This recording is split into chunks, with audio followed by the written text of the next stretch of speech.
hugely, though, deploying cameras and all the mechanics of film, video and photography in a reimagining of classic texts. It's an approach that polarises the critics.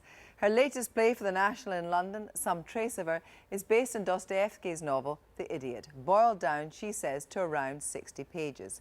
Hattie Morahan, whom Mitchell has worked with on several productions, plays the doomed Natasha, and Ben Whishaw, the epileptic Prince Mishkin.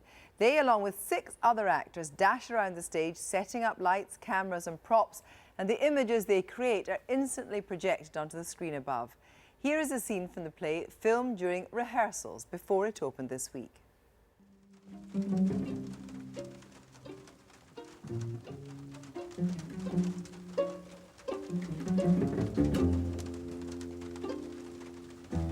At times he felt he would have liked to go away somewhere, to disappear entirely, and he would not have minded going away to some gloomy and deserted spot to be alone with his thoughts, if only no one knew where he was.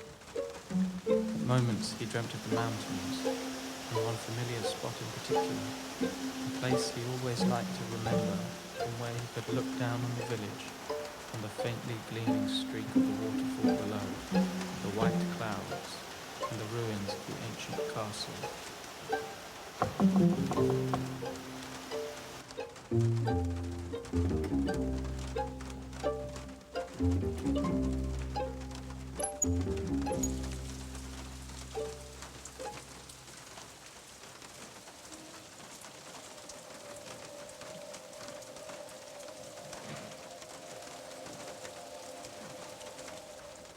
And of course, one of the cast in charge of supplying the rain in that clip there. So this is the reworking of another Russian classic. Did you get the essence still of the story of The Idiot? I think you did. I mean, I read The Idiot something like 20 years ago or something, and you know, here this isn't a play that will give you the story. You have to work at it quite hard because it's a very disjointed story. But I really loved it. I was so impressed by what was happening here. I haven't seen any of Katie Mitchell's plays before, so I was kind of very new to what was going to happen. And halfway through it, I really realised what was going on.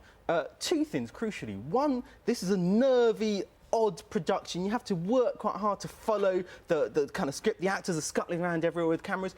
And one thing is that it mirrors the kind of nervous tension and the sort of psychological unease of the story itself, of The Idiot itself. And then the other thing is that in the audience, you have a completely different experience to that which you normally do in the theatre, which is normally you sit back and watch the thing. Here, actually, you have to engage with it. Here, you have to be, as it were, a camera. You have to be a boom mic yourself. You have to be part of the production in order to figure out how to watch it, how to edit it, because you know, there's several different multiple takes. Well, working that made me quite. I felt that quite stressful because I kept thinking, oh, are they going to make through to the next scene? Are they going to make that cut? Well, the thing is, exactly, but and you're wondering that, and you're wondering, well, where should I look? What should I be thinking about right now? So actually, suddenly, you're part of the play itself.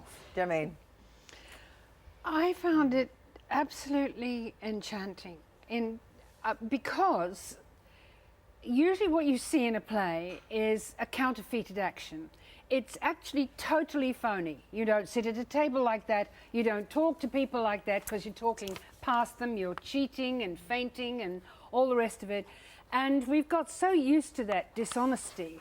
And every time the theatre breaks out of that, every time it says, look, this is illusion, come round the back, watch this. In this case, it talked about all our ways of interpreting illusion in the cinema, on television, in the news. It was all about editing. It was all about getting us to understand that 3 separate pieces of action on the screen were the same sequence of events. And it was uniquely pleasurable because you could actually feel your mind stretching out to pull the pieces in and set them out. And I didn't mind what happened to the novel, frankly. I couldn't have given a toss. No, I thought she managed to somehow draw in the essence of what the play was. I haven't read the book at all, but I felt what she'd done was totally take it apart with all the rigour that we know that she does in how she works, and put it together in a way which let you into their heads and into their souls. I mean, it really took me off onto such a different journey. I found it very bewitching. I came out, because I sort of listened to audiences endlessly for my job, I heard people saying, God, I found it so distracting watching the people make up, which I found utterly bewitching. I adored that overt construction in front of us, and I had other people going, that was amazing, that was like making a film live in front of us. And I loved the medium, the mixing of the magic of the screen, which is always so enjoyable to look at. I mean, it's so magnetic to And look what at. about, we can see that the screen, live performance. we can see the screen now. What was extraordinary was the way that the actors themselves were operating, obviously, the cameras. Each one was graded instantly. Yeah. And actually what you was created there was something that actually you could probably show beautifully. Well, Black that's and what I white love, movie. because film is normally such a fixed medium. It's given, you watch it as a static thing.